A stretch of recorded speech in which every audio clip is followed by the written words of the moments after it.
Pernah nggak sih Anda ngerasa kejebak di dalam percakapan yang muter-muter terus? Nah, hari ini kita bakal bongkar rahasianya. Kita akan menyelami apa itu meta diskusi. Ini semacam peta buat kita menavigasi labirin percakapan, biar kita nggak lagi tersesat di dalamnya. Anda pasti tahu banget kan rasanya. Sebuah diskusi yang tadinya fokus, tiba-tiba melebar kemana-mana. Ngobrolnya lama, tapi anehnya nggak ada satupun kesimpulan yang didapat. Ini persis kayak kita lagi lari di dalam labirin tapi nggak bawa peta. Asli, capek dan bikin bingung banget. Nah, disinilah kuncinya. Seringkali masalahnya itu bukan di apa yang kita omongin, tapi justru di bagaimana cara kita ngomonginnya. Ini soal arsitektur percakapannya sendiri. Begitu kita paham kerangkanya, kita bisa mulai pegang kendali atas arah diskusi. Oke, ini dia peta perjalanan kita kali ini. Kita akan mulai dari akarnya dulu. Diskusi yang bikin pusing. Habis itu, kita bakal bedah dua model utama. Ada model domino dan hierarki, plus jebakan-jebakannya. Kita juga akan lihat kenapa kita sering salah jalan. Dan yang terakhir, gimana caranya Anda bisa bikin peta diskusi Anda sendiri. Siap? Yuk kita mulai. Oke, kita mulai dengan model yang pertama, yang paling sering banget ngejebak kita tanpa sadar, model domino. Kalau dilihat sekilas, diskusi model ini kelihatannya kaya dan berkembang terus, padahal sebenarnya model ini lagi membangun jembatan yang rapuh di atas lautan ambiguitas. Coba bayangin deh kayak gini, satu ide memicu ide berikutnya cuma karena ada kemiripan tipis, persis kayak kartu domino yang jatuh berurutan. Misalnya ya, kita mulai dari kata bebek. Terus, karena bebek bisa terbang, muncul deh kata terbang. Karena terbang itu di atas, muncul lagi kata tinggi. Kedengarannya logis kan? Tapi kalau kita lihat lagi, hubungan antar ide ini tuh rapuh banget, cuma nyambung di permukaan aja. Dan ini dia contoh paling ekstrim yang nunjukin kelemahannya. Kucing bernapas, manusia bernapas. Berarti kucing sama dengan manusia. Jelas salah kan?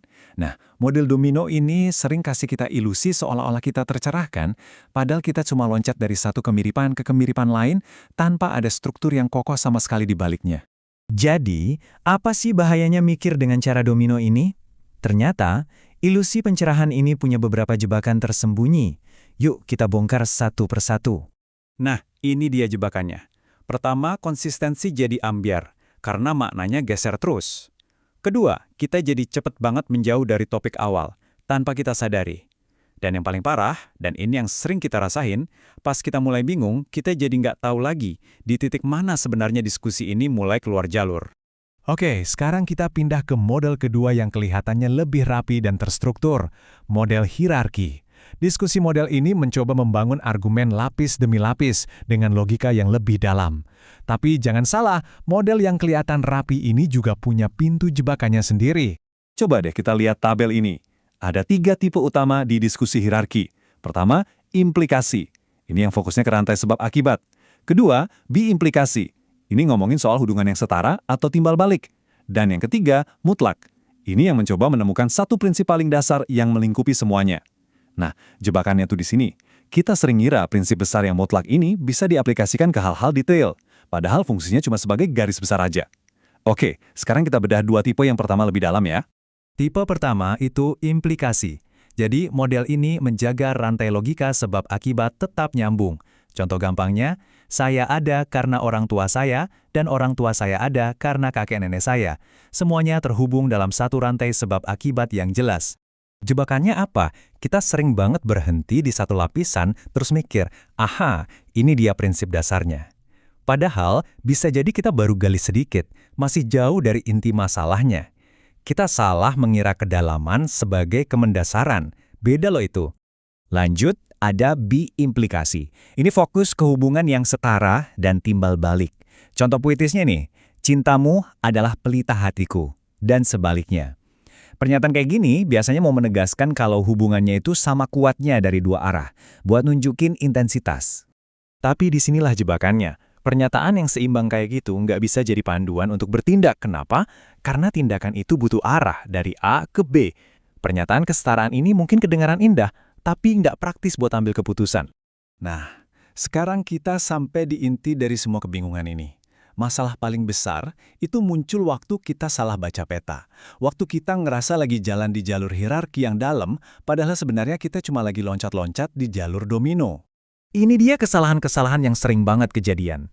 Kita ngira diskusi domino yang lompat-lompat itu adalah penggalian hierarki yang mendalam. Kita ngerasa udah nemu prinsip dasar, padahal baru nyentuh permukaannya doang. Atau kita mikir sebuah kalimat puitis tentang kesetaraan udah cukup jadi panduan buat bertindak. Inilah sumber dari begitu banyak diskusi yang mandek dan gak kemana-mana. Jadi setelah tahu semua model dan jebakan ini, gimana dong caranya biar kita bisa menavigasi diskusi dengan lebih baik?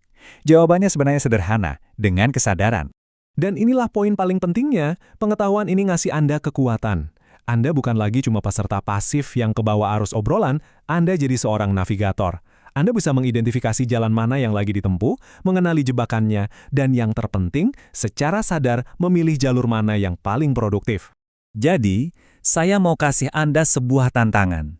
Di diskusi Anda berikutnya, entah itu di ruang rapat, di meja makan, atau bahkan di kolom komentar, coba deh berhenti sejenak dan perhatikan.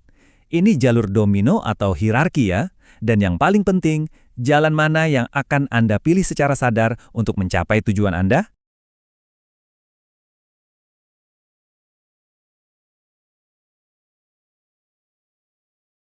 Oke, kita lanjut lagi ya. Kalau di pembahasan yang lalu kita udah bongkar kenapa sih diskusi itu sering banget rasanya kacau. Nah, hari ini kita akan cari jalan keluarnya bareng-bareng. Kita akan belajar gimana caranya mengubah obrolan yang berantakan jadi sebuah dialog yang benar-benar terarah dan ya, produktif. Pasti pernah kan ngerasain hal ini? Terjebak di sebuah percakapan yang muter-muter di situ aja, nggak ada ujungnya. Setiap kali ada topik baru yang muncul, bukannya makin jelas, malah makin kabur, bikin frustrasi banget kan?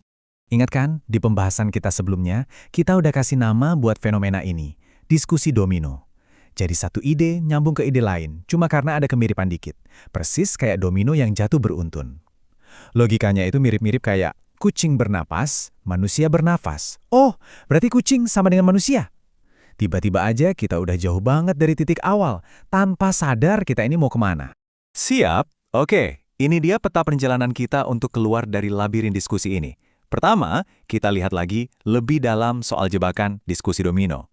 Terus, kita akan belajar dua teknik andalan, menggiring dan mengerucut. Kita juga bakal kenalan sama peran pilot dan navigator, lalu kita bedah seni memimpin tanpa memaksa, dan terakhir, kita lihat diskusi sebagai petualangan intelektual bersama. Oke, kita mulai dari bagian pertama ya. Kita akan bedah lagi masalah utamanya biar kita benar-benar paham. Apa itu jebakan diskusi domino, dan kenapa model ini sering banget bikin obrolan kita jadi ya sia-sia. Nah, ini dia nih kelemahan fatal dari model domino. Diskusi jadi melebar kemana-mana tanpa arah yang jelas.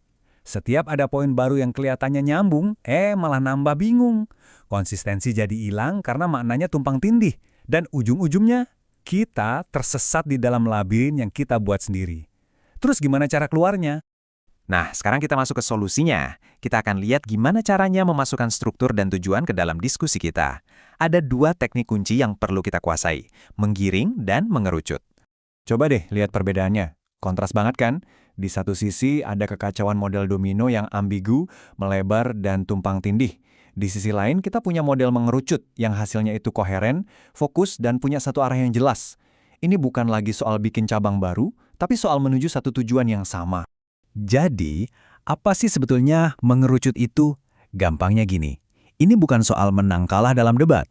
Ini adalah seni untuk memilah, menyaring, dan menyingkirkan semua sanggahan atau poin yang gak relevan.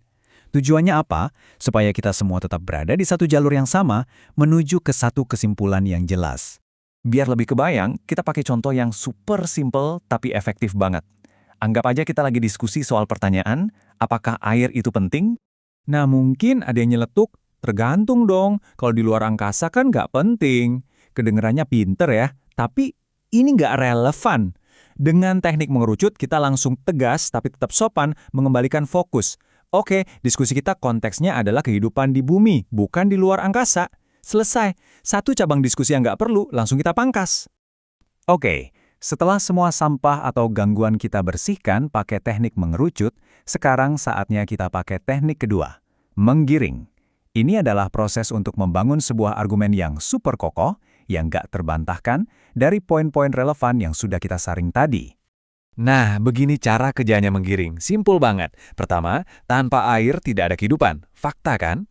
Kedua, kamu hidup. Fakta juga. Ketiga, kesimpulannya, oleh karena itu air penting bagimu. Setiap langkahnya saling mengunci, membentuk rantai logika yang nggak bisa dipatahkan, dan membawa kita ke satu kesimpulan yang mutlak. Jadi, poin kuncinya di sini adalah kedua teknik ini tuh satu paket, bekerja sama. Bayangin aja, mengerucut itu seperti kru yang membersihkan rel kereta dari semua batu dan penghalang. Sementara menggiring, itu lokomotifnya yang melaju dengan kencang dan mantap di atas rel yang sudah bersih. Hasilnya, perjalanan yang lancar, cepat, dan jelas tujuannya. Tapi, supaya semua ini bisa berjalan mulus, para peserta diskusi perlu sadar akan perannya masing-masing. Biar gampang, kita sebut aja perannya sebagai pilot dan navigator. Dua-duanya sama pentingnya loh. Oke, jadi ada dua peran kunci di sini. Pilot itu tugasnya menentukan arah tujuan dan melihat gambaran besarnya. Dia yang paham arsitektur diskusinya. Sementara navigator, dia ini jagonya melewati rintangan. Caranya, bukan dengan adu argumen, tapi dengan bertanya untuk klarifikasi. Dia justru pakai logika lawan bicaranya untuk nemuin jalan ke depan. Ini nih bagian yang menurut saya paling keren dan paling powerful. Seorang navigator yang hebat itu nggak melawan, nggak membantah. Sebaliknya, dia meminjam argumen lawan bicaranya, lalu dengan cerdas menggunakannya untuk membantu lawan bicaranya itu sampai ke kesimpulan dengan logikanya sendiri. Elegan banget dan super efektif. Oke, sekarang kita perlu membahas satu hal yang sangat-sangat krusial. Kita perlu luruskan bahwa pendekatan ini adalah tentang memandu penemuan bersama, bukan soal manipulasi. Intinya adalah memimpin, bukan memaksa. Kenapa ini bukan manipulasi? Gini, kalau seseorang sampai pada kesimpulan yang mengejutkan bagi dirinya sendiri, itu artinya dia sampai ke sana pakai nalarnya sendiri, bukan dipaksa. Dalam proses ini, orang yang dipimpin itu justru aktif menguji logika si pemandu. Argumen yang lemah yang model domino pasti nggak akan tahan uji, karena tujuannya bukan siapa yang menang, tapi mencapai kebenaran bersama. Pada akhirnya, model ini benar-benar mengubah cara kita melihat diskusi. Bukan lagi sebagai ajang pertempuran adu argumen, tapi sebagai sebuah proyek kolaboratif, sebuah perjalanan intelektual yang kita lakukan ya bersama-sama. Kita balik lagi ke analogi kereta tadi. Bayangin gini, satu orang, si pemandu atau pilot, tugasnya itu menyediakan rel keretanya, yaitu kerangka logis dari argumen. Nah, orang yang lain, si navigator, dia yang menyediakan bahan bakarnya, yaitu jawaban dan penalaran yang bikin kereta itu bisa maju di atas rel. Keduanya saling butuh kan? Jadi, ini dia inti dari semuanya. Kesimpulan yang jelas atau pengerucutan itu terjadi bukan karena ada satu orang yang maksa, tapi karena struktur diskusinya sendiri yang dirancang untuk mengarah ke sana. Kejelasan itu bukan dipaksakan, tapi didesain bersama. Nah, sebagai penutup, saya mau tinggalkan Anda dengan sebuah pertanyaan untuk direnungkan. Coba deh, di obrolan Anda selanjutnya, amati diri Anda sendiri. Kapan Anda berperan sebagai pilot yang menentukan arah? Dan kapan Anda perlu jadi navigator yang bertanya untuk mencari kejelasan? Menguasai kapan harus berganti peran di antara keduanya, itu akan benar-benar mengubah cara Anda berkomunikasi.